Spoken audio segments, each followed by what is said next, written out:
Yo, Lion, long time we not get some words of wisdom from you. Bless Real the man, people. true.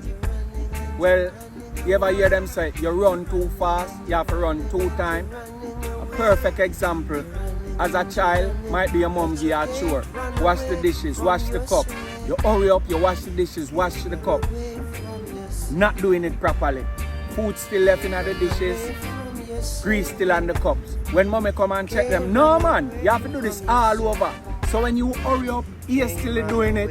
Might be take you 10 minutes, which if you had done it properly, it would have take you might be 20 minutes. If you had 20 minutes and the 10 minutes where you waste 30 minutes, you could have done it properly, 20 minutes and half waste your 10 minutes. So you run too fast, you have to run 2 times. Whatever you're supposed to do, just do it good from the beginning and done. Run too fast, you have to run 2 times.